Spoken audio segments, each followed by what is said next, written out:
दरम्यान अमित साटम बोलतायत, थेट जाऊयात. निवडून आले तर रशीद मामू सारखे अनेक मामू हे मुंबईवरती राज्य करतील, मुंबई शहराचा रंग बदलतील आणि यांची टोळी आता मामूंची टोळी झालेली आहे. त्यामुळे या मामूंच्या टोळीपासून मुंबई शहराला सुरक्षित ठेवण्याचा संकल्प हा महायुतीने केलेला आहे.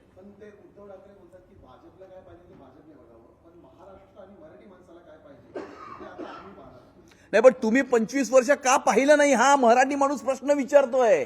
मराठी माणूस आणि मुंबईकर हा तुम्हाला प्रश्न विचारतोय की तुम्ही 25 वर्षामध्ये मुंबईच्या महानगरपालिकेमध्ये बसून मराठी माणसासाठी, मराठीसाठी आणि मुंबईकरांसाठी काय केलं.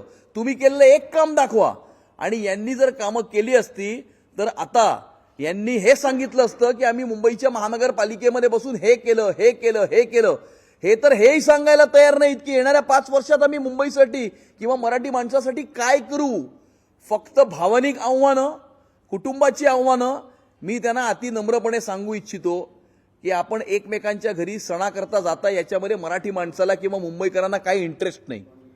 मुंबईकरांना तुम्ही मुंबईसाठी आणि मराठी माणसासाठी मुंबईकरांकरता काय करणार किंवा काय केलं हे जाणण्यामध्ये रुची आहे. हा काही तुमचा फॅमिली सोप ऑपेरा नाही आहे.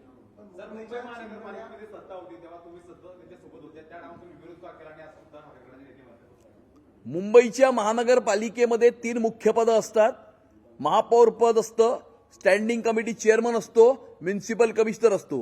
म्युन्सिपल कमिशनर ही ऍडमिनिस्ट्रेटिव्ह पोझिशन आहे.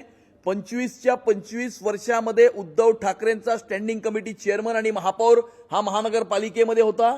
भारतीय जनता पार्टी एक फार मायनर पार्टनर त्याच्यामध्ये होती. 10% पेक्षा जास्त नगरसेवक भारतीय जनता पक्षाचे मुंबईच्या महानगरपालिकेमध्ये नव्हते. ते 2017 साली 82 नगरसेवक होते. परंतु सगळ्या कमिट्यांची अध्यक्षपदं आणि सगळी सत्ता ही त्यांच्याचकडे होती. आणि हे अख्ख्या देशाला माहिती आहे की स्टँडिंग कमिटीचा एजेंडा कोण चालवायचा आणि मुंबईच्या महापौराला आणि मुंबईच्या स्टँडिंग कमिटी चेअरमनला रिमोट कंट्रोलनी कोण चालवायचं.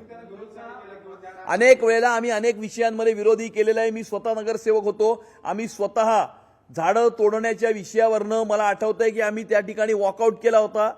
त्यावेळेला महापौर हे त्यांचे होते. त्यांनी आमच्या विरोधाला झुगारून सुद्धा ते एजेंडे त्या ठिकाणी आपल्या बहुमताच्या जोरावरती पारित केलेले आहेत. आणि त्यामुळे लोकशाहीमध्ये नंबर्सला महत्व असतं. कोणाच्या पाठी किती लोक आहेत याला महत्व असतं. त्यावेळेला त्यांची मेजॉरिटी होती म्हणून त्यांनी अनेक एजेंडे हे रेटून त्यावेळेला नेलेले आहेत.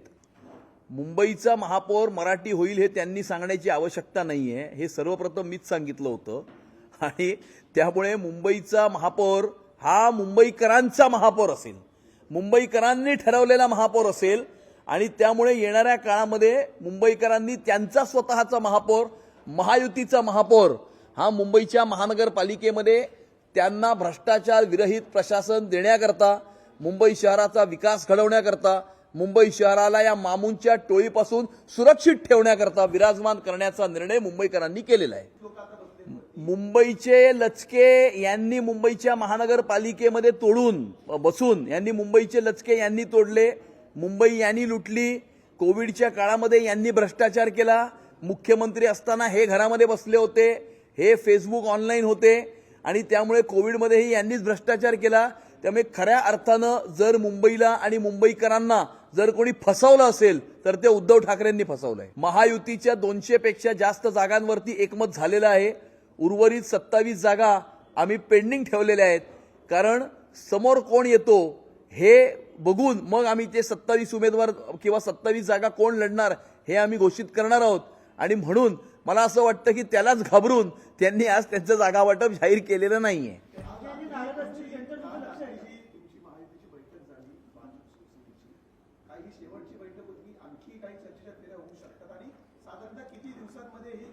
नाही, उद्या परवामध्येच हे सगळं संपेल आणि हे ऑलमोस्ट संपलेलं आहे.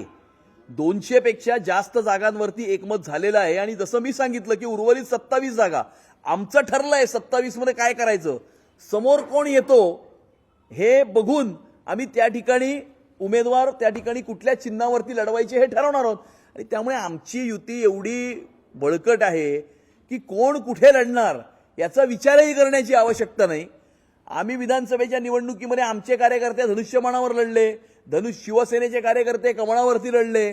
त्यामुळे आम्ही एकच आहोत आणि आम्ही हिंदुत्वाकरता काम करतो, आम्ही महाराष्ट्राच्या जनतेकरता काम करतो, मुंबईकरांकरता काम करतो.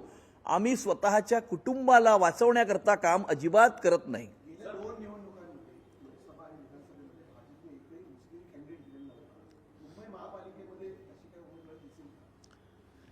नाही, वंदे मातरम बोलणारा जर कोणी उमेदवार समोर आला तर नक्कीच त्याचा आम्ही विचार करू. आज ठाकरे बंधु की प्रेस कॉन्फ्रेंस हुई, उसमें जमीयत उलेमाए हिंद सिराज खान है वो भी नजर आए.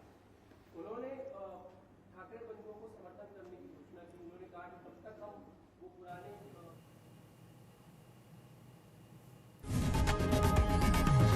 लोकशाही मराठी ऐका, पहा, जागरूक रहा.